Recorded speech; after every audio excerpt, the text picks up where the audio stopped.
ಹಾಕಬೇಕು, ನೀವು ಪ್ರೈವೇಟಾಗಿ ಹಾಕ್ಸಿದ್ರೆ ಅದನ್ನು ನಾವು ತಗೊಳ್ಳೋ ಲೆಕ್ಕಕ್ಕೆ ಅಂತ ಹೇಳ್ತಾರೆ. ಅಂದರೆ ಸರ್ಕಾರ ಏನು ದುಡ್ಡು ಮಾಡೋಕ್ಕಿರೋದ?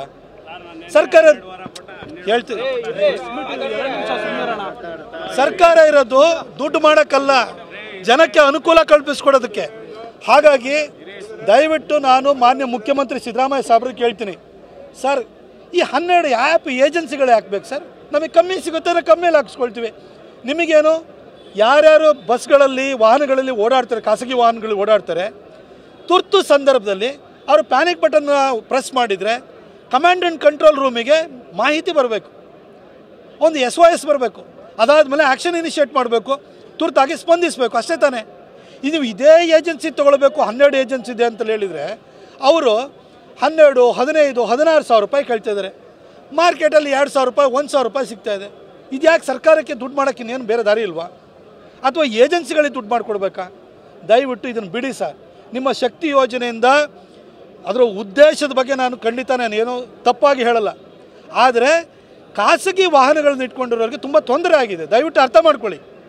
ಅವ್ರಿಗೆ ಇಲ್ಲಿ ಬಂದು ಒಂದು FC ಫಿಟ್ನೆಸ್ ಸರ್ಟಿಫಿಕೇಟ್ ಕೊಡಬೇಕು ಅಂದರೆ ನಿಮ್ಮ ಸೆಪ್ಟೆಂಬರ್ 10ನೇ ತಾರೀಕಿಂದ ಪ್ಯಾನಿಕ್ ಬಟನ್ ಅನ್ನೋದು ಲಾಗು ಆಗೋದು. ಆದರೆ ಇವಾಗಲೇ ನೀವು ಹೋಗಿ ಈ ಏಜೆನ್ಸಿಯಿಂದ ತೊಗೊಳ್ಳಿ, 15,000 ರೂಪಾಯಿ ದಂಡ ಕಟ್ಟಿಸ್ಕೊಳ್ಳಿ ಅಂತ ಹೇಳ್ತಾರೆ. ಯಾಕೆ ಸರ್ ಮಾಡ್ಕೋಬೇಕು?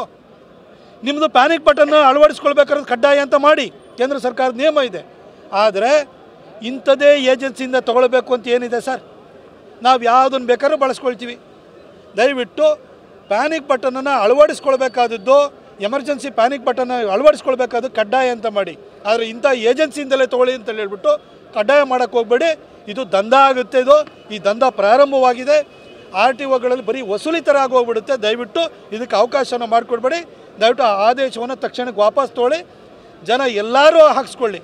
ಅವರಿಗೆ ಈ ಒಂದು ಎಮರ್ಜೆನ್ಸಿ ಪ್ಯಾನಿಕ್ ಬಟನ್ನ ಅಳವಡಿಸ್ಕೊಳ್ಬೇಕಾದ್ರೆ, GPS ಅಳವಡಿಸ್ಕೊಳ್ಬೇಕಾದ್ರು ಕಡ್ಡಾಯ ಅಂತ ಮಾಡಿ ಅಂತ ನಾನು ಕೇಳ್ಕೊಳ್ತೀನಿ. ಈ ಒಂದು 12 ಏಜೆನ್ಸಿಗಳು ಏನು ರೇಟ್ ಫಿಕ್ಸ್ ಮಾಡಿದ್ದಾರೆ ಅದನ್ನು ಕೂಡ ಕೊಡಬೇಕು ಅಂತ ಕೇಳಿದ್ದೀನಿ. ಅವರು ಯದ್ವಾ ರೇಟನ್ನು ಫಿಕ್ಸ್ ಮಾಡಿದರೆ ನಾವು ರಾಜ್ಯ ಮಟ್ಟದಲ್ಲಿ ಇದನ್ನು ಹೋರಾಟವನ್ನು ಕೈಗೆತ್ತಿಕೊಳ್ತೀವಿ.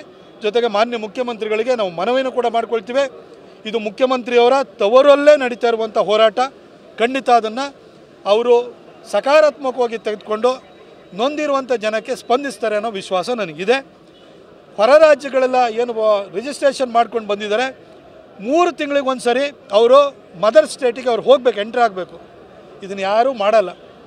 ಇದು ಟ್ಯಾಕ್ಸನ್ನು ಕದಿಯೋದಕ್ಕೋಸ್ಕರವೇ, ಮದರ್ ಟ್ಯಾಕ್ಸನ್ನು ಉಳಿಸ್ಕೊಳ್ಳೋದಕ್ಕೋಸ್ಕರನೇ ಮಾಡಿರುವಂಥ ದಂಧ ಇದು.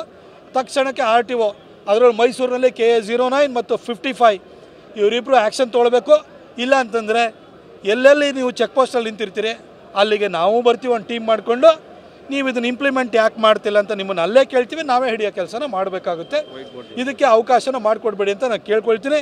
ಹಾಗೆ ತುಂಬ ಜನ ಓನರ್ಸ್ಗಳೇ ಅಂತ ಅಂದ್ಕೊಂಡ್ಬಿಟ್ಟು ಅವರು ವೈಟ್ ಬೋರ್ಡ್ಗಳನ್ನ ಇಟ್ಕೊಂಡು ಅವರೇ ಒಂದು ಬೇರೆ ಬೇರೆ ಏಜೆನ್ಸಿಗಳು ಮಾಡಿಕೊಂಡು ಸರ್ಕಾರಕ್ಕೆ ಯಾವ ಟ್ಯಾಕ್ಸನ್ನು ಕಟ್ತಿಲ್ಲ, ವೈಟ್ ಬೋರ್ಡ್ಗಳನ್ನ ಇಟ್ಕೊಂಡು ಸೆಲ್ಫ್ ಡ್ರೈವಿಂಗಿಗೆ ಕೊಟ್ಕೊಂಡು ಅವರು ಕೂಡ ವ್ಯಾಪಾರ ವಹಿವಾಟನ್ನು ಮಾಡ್ತಾಯಿದ್ದಾರೆ. ನೀವು ಎಲ್ಲ ಬೋರ್ಡ್ ಹಾಕ್ಕೊಂಡು ನೀವು ಮಾಡಬೇಡಿ ಅಂತ ನಾನು ಖಂಡಿತ ಹೇಳಲ್ಲ. ಆದರೆ ವೈಟ್ ಬೋರ್ಡ್ ಹಾಕ್ಕೊಂಡು ಎಲ್ಲೋ ಬೋರ್ಡಲ್ಲಿ ಮದರ್ ಟ್ಯಾಕ್ಸನ್ನು ಕಟ್ತಾ ಇರುವಂಥವ್ರು ಹೊಟ್ಟೆ ಮೇಲೆ ಹೊಡೆಯೋಂಥ ಕೆಲಸ ಇದ್ರ ಮುಖಾಂತರವಾಗಿ ಆಗ್ತಾಯಿದೆ. ಇದಕ್ಕೆ ಅವಕಾಶ ಇಲ್ಲ. ಯಾರ್ಯಾರು ವೈಟ್ ಬೋರ್ಡಲ್ಲಿ ಈ ರೀತಿ ದಂಧ ಮಾಡ್ತಿದ್ದಾರೆ ಅವರ ಪಟ್ಟಿಯನ್ನು ನಮ್ಮ ಚಾಲಕರ ಸಂಘದವರೇ ಮಾಡ್ತಾರೆ. ಶುಕ್ರವಾರದವರೆಗೂ ಟೈಮ್ ಕೊಟ್ಟಿದ್ದೀವಿ. ಅದಾದಷ್ಟರೊಳಗಡೆ ನಾವು ಪಟ್ಟಿಯನ್ನು ಕೊಟ್ಟು ನಿಮ್ಮ ಮುಖಾಂತರವಾಗಿ RTO ಮುಖಾಂತರವಾಗಿ ರೈಡ್ ಮಾಡಿಸ್ತೀವಿ. RTO ಆ್ಯಕ್ಷನ್ ತೊಗೊಳ್ಳಿಲ್ಲ ಅಂತಂದರೆ RTO ಮುಂದೆ ನಾವೇ ಧರಣಿಗೆ ಕೂತ್ಕೊಳ್ಬೇಕಾಗುತ್ತೆ. ರಾಜ್ಯದ ರಿಜಿಸ್ಟ್ರೇಷನ್ ಅವರು ಇಲ್ಲಿ ಬಂದು ಟ್ಯಾಕ್ಸ್ ಕಳ್ತನ ಮಾಡ್ತಿದ್ರಲ್ಲ, ಅದ್ರ ಅವುಗಳನ್ನ ಹಿಡಿಲಿಕ್ಕೆ ನೀವೇನಾದ್ರು ಸಲಹೆ ಕೊಡ್ತೀರಾ ಅಧಿಕಾರಿಗಳಿಗೆ? ಈಗ RTOದವರು ಎಲ್ಲ ಕಡೆನೂ ಕೂಡ ಓವರ್ಲೋಡ್ ಆಗಿರೋ ಗಾಡಿಯಿಂದ ಪ್ರತಿಯೊಂದನ್ನು ಹಿಡಿತಾರೆ. ಮೋಟಾರ್ ವೆಹಿಕಲ್ ಅಮೆಂಡ್ಮೆಂಟ್ ಆ್ಯಕ್ಟನ್ನು ತೊಗೊಂಬಂದಿದ್ದೇ RTOದವರು ಸುಮ್ಮನೆ ವಸೂಲಿ ಮಾಡೋದನ್ನು ನಿಲ್ಲಿಸೋದಕ್ಕೋಸ್ಕರ ದಂಧನ ಹೊಡಿಬೇಕು ಅಂತಲೇ ಮಾಡಿದ್ದು. ಆದರೆ ಇವತ್ತು ನಿಮಗೇನು ನ್ಯಾಯಯುತವಾಗಿ ಯಾರು ಟ್ಯಾಕ್ಸ್ ಕೊಡ್ತಾರೆ ಅವ್ರಿಗೆ ತೊಂದರೆ ಆಗ್ತಿದೆ, ಅವ್ರಿಗೆ FC ಕೊಡಲ್ಲ, ಇನ್ನೊಂದು ಪ್ರಾಬ್ಲಮ್ ಆಗ್ತಾಯಿದೆ. ಆದರೆ ಅವರು ಕಾನೂನನ್ನು ಸದ್ಬಳಕೆಯನ್ನು ಮಾಡಿಕೊಂಡು ಹೊರ ರಾಜ್ಯಗಳಲ್ಲಿ ಯಾರೋ ನಾಗಾಲ್ಯಾಂಡು ನಿಮಗೆ DUDM ಅನ್ನೋ ಕೇಂದ್ರಾಡಳಿತ ಪ್ರದೇಶದಿಂದ ಅಲ್ಲಿ ಬಂದು ಅಲ್ಲಿರುವಂಥ ಪಾಪ್ಯುಲೇಷನ್ ಎಷ್ಟಿದೆ, ಈ ವೆಹಿಕಲ್ಗಳು ಎಷ್ಟು ಬಂದಿದೆ ನೀವು ಯೋಚನೆಯನ್ನು ಮಾಡಿ. ಅವುಗಳಿಗೆಲ್ಲ ಇಲ್ಲಿ ಅವಕಾಶನ ಮಾಡಿಕೊಟ್ರೆ ನ್ಯಾಯಯುತವಾಗಿ ಬದುಕ್ತಾ ಇರೋರಿಗೆ ಬದುಕೋದೇ ಕಷ್ಟ ಆಗೋಗ್ಬಿಡುತ್ತೆ. ಹಾಗಾಗಿ ನಾವು ಅವ್ರಿಗೆ ಹೇಳಿದ್ದೀವಿ, ಒಂದು ವಾರ್ನಿಂಗ್ ಕೂಡ ಕೊಟ್ಟಿದ್ದೀವಿ, ಸಲಹೆನೂ ಕೂಡ ಕೊಟ್ಟಿದ್ದೀವಿ, ಮನವಿಯನ್ನು ಕೂಡ ಮಾಡ್ಕೊಂಡಿದ್ದೀವಿ. ಇಲ್ಲ ಅಂತಂದರೆ ಇದು ಇನ್ನೂ ಕೂಡ 1 ತಿಂಗಳಾಗಲಿ 2 ತಿಂಗಳಾಗಲಿ ನಾವು ನಿರಂತರವಾಗಿ ನಮ್ಮ ಹೋರಾಟವನ್ನು ಮುಂದುವರಿಸ್ತೀವಿ. ಜೊತೆಗೆ ನಾವೇ ಹಿಡಿದು ನಿಲ್ಲಿಸಿ ಅವ್ರನ್ನ ಸ್ಥಳಕ್ಕೆ ಕರೆಸೋ ಕೆಲಸ ಮಾಡ್ತೀವಿ.